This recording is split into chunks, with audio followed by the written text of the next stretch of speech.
Welcome to the War Dove podcast. We are live with an Army veteran and and also an intelligence services veteran, Bruce Flieger, talk about all things Army, all things, politics, all things philosophy, whatever he really wants to get into. I just have a few questions and then I'm just going to let him riff because he is a man who can riff, I'll tell you that much. Bruce, thanks so much for joining us today. Oh, thank you for having me today, Joe. Yeah, it's great. It's great. This is the inaugural podcast of the War Dove podcast, and we're really excited to have someone of your stature on and someone of your knowledge on. So, what I know that a lot of your work in the Army is still classified. What exactly can you tell us about your time in the Army and your impressions of it? Um, well, I can tell you what the name of my job was in the Army when I joined. I was a cryptological signals intelligence analyst. Okay. Um, Basically what that means is I was a signals intelligence analyst and I had a specialty in language, that being Serbian Croatian.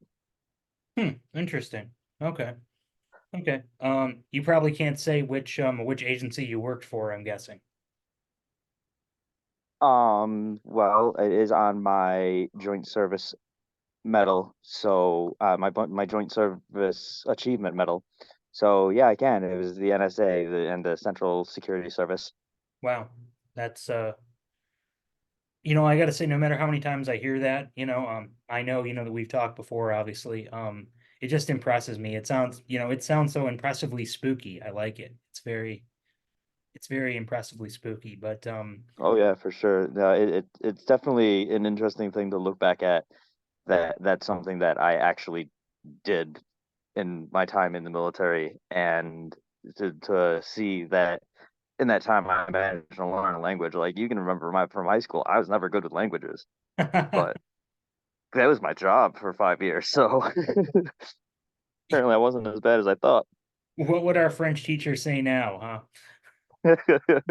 Right? She only knows French. I know Serbian, Croatian, Bosnian, and Slovenian. So I'm a polyglot, Yeah, yeah. Well, technically.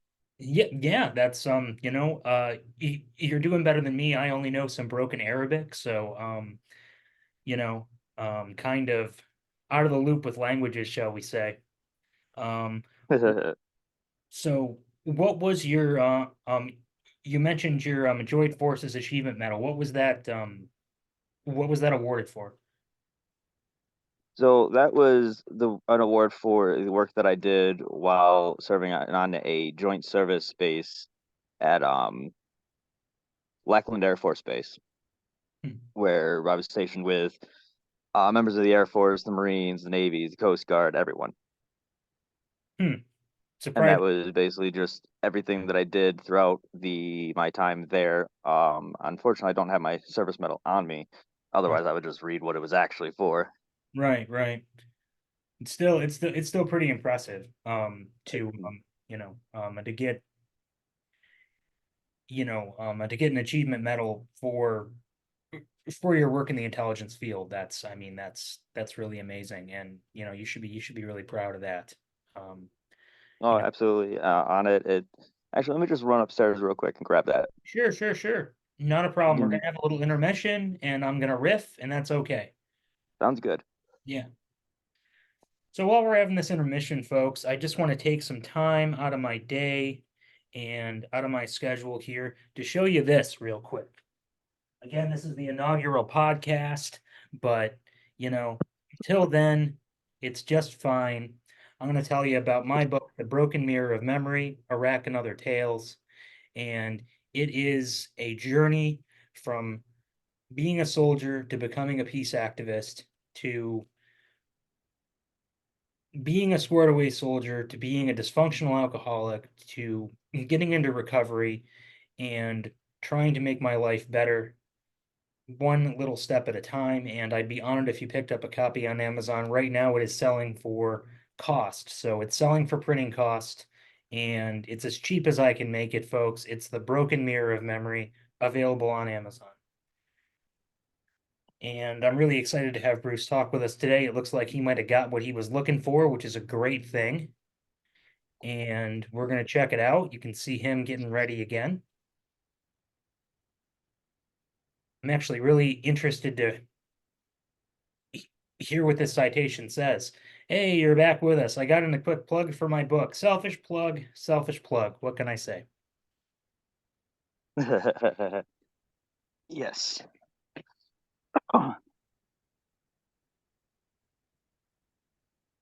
Okay. So for the Joint Service Achievement Medal, I'm going to start where it says specifically. Specifically, Specialist Flieger, directly contributed to nearly 40 intelligence reports, generating close to 50 significant feedback responses from more than 10 partners throughout the world and intelligence community. Additionally, his efforts directly influenced national counterterrorism legislation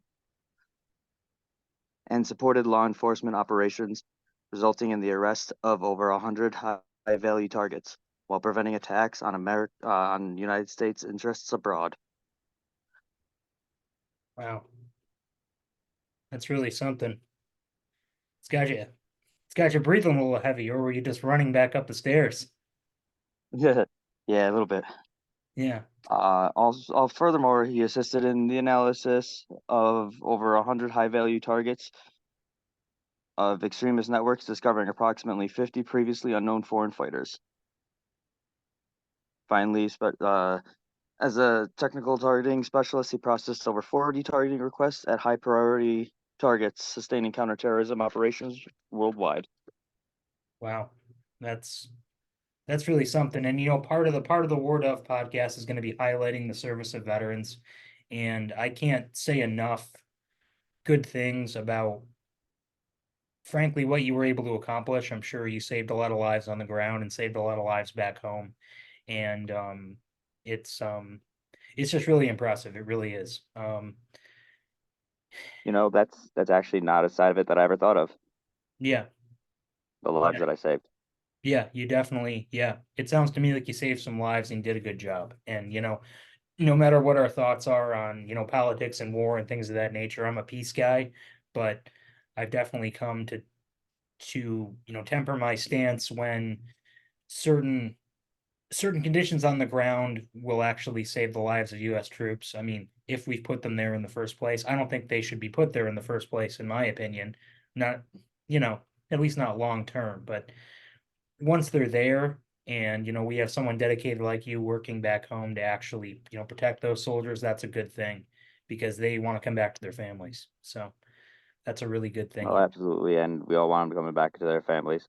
And thinking of that now as a way of the people that whose lives I helped save in that process, that's certainly something that I hadn't thought of before. It's catching me off guard a little bit.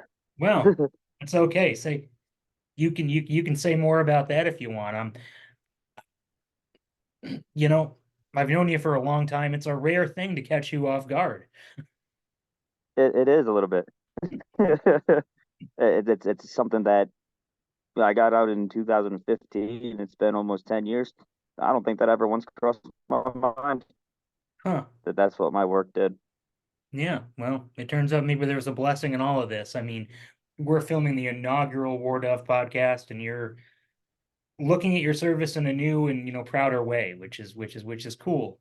Um, I didn't, I did, Which is I great because that's frankly something that I really needed because um, one thing that I did experience in the military, not only was there like the leaving home for the first time, so the homesickness, I also started experiencing deaths in my family for the first time after I joined, and they came really quickly. yeah, and that can take a real So toll. that kind of that made me look at my service in a little bit of a different light. Hmm. Yeah, you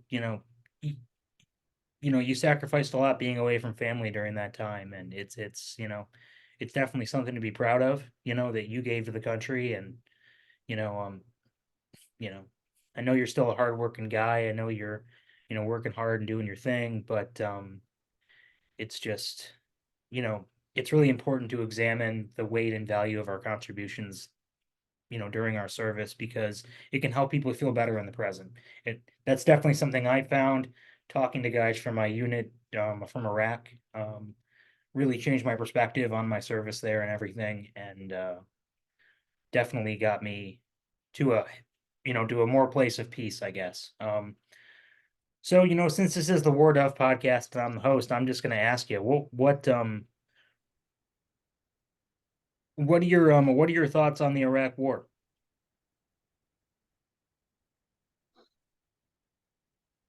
I think war is something that it's certainly been presented throughout history of our country as a thing that's necessary and that we need to do. And certainly as a species, it has served us well enough to advance us. Hmm. I'm not particularly for war, but sometimes violence can't be avoided. Sometimes violence is necessary. Hmm.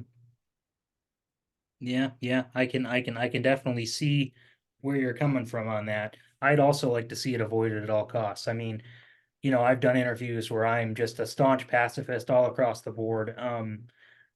I don't know how I would react, for instance, if our country was attacked again like it was on 9/11. I mean, something had to be done, but did it have to be a 20-year war? That I don't know. And it just, we lost a lot of lives.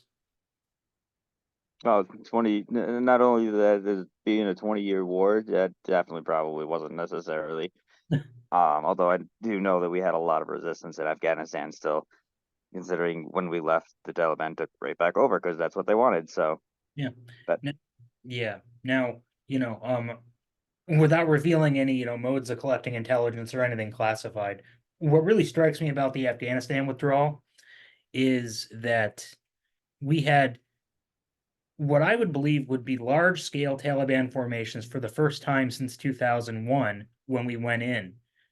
Why couldn't we just target those formations?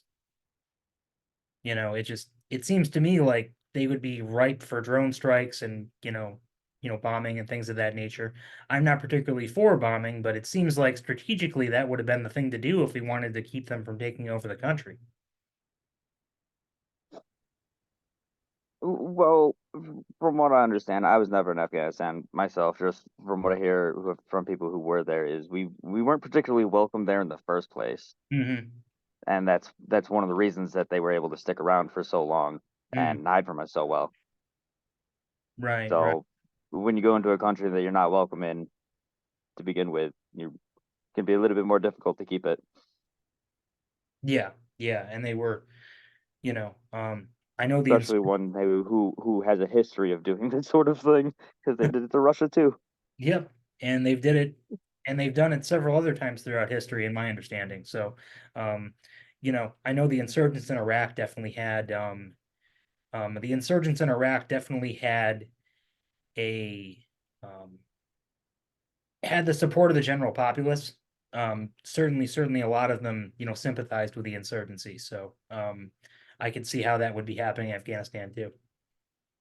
Oh, for sure. Any insurgency is always going to have a lot of popularity behind it because it's their friends and their family, it's their countrymen. Right, right. It'd be Yeah, the same thing as if we got invaded. And if we got invaded and we lost, we'd be the insurgents. yeah, yeah.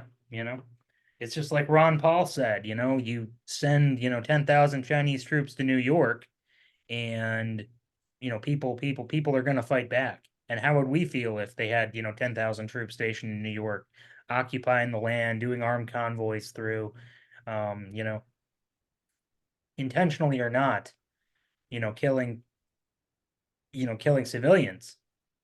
Um, there would be a lot of popular support for insurgency against those Chinese troops. So it's just when the shoe's on the other foot, I think most Americans would fight back, and I think that we can really understand that mentality of fighting against an occupying force.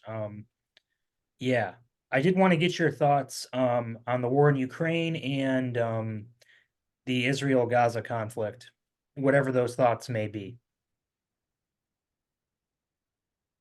I'll start with Israel, Gaza, because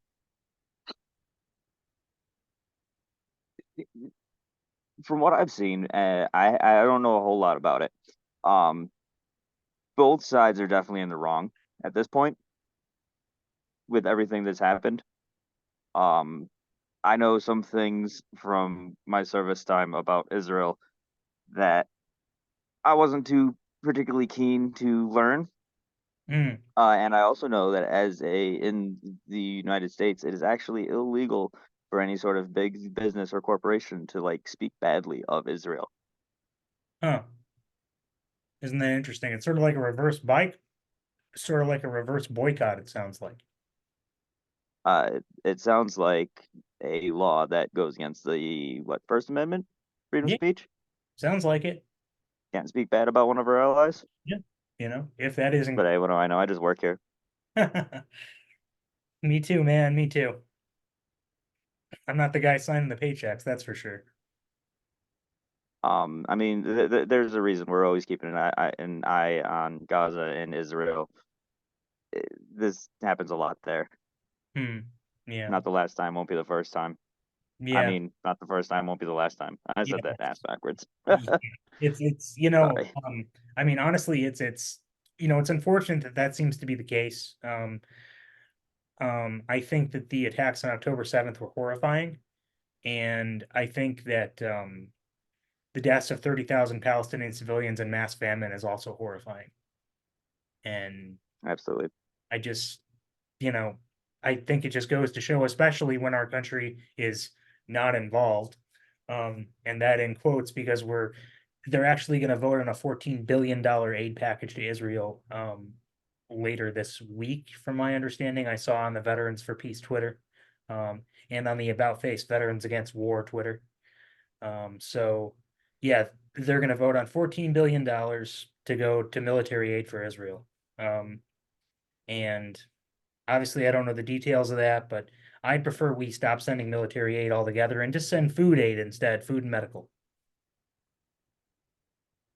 I would really be interested to know the statistics of how often we have a vote to send military aid or aid to another country, and it goes through a lot, which isn't a horrible thing, but as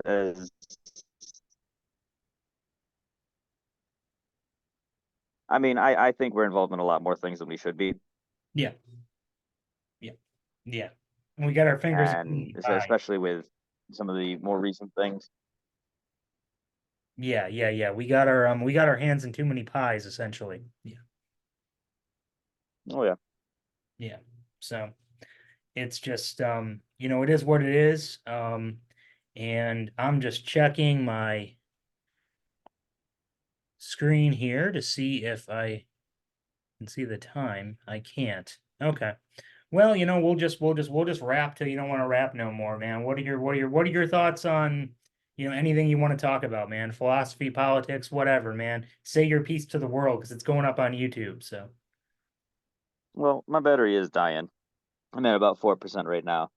oh shit. Um, but I've always been a fan of my idea of the afterlife because I can be pretty certain if there is an afterlife, I don't know which would be better or which would be worse.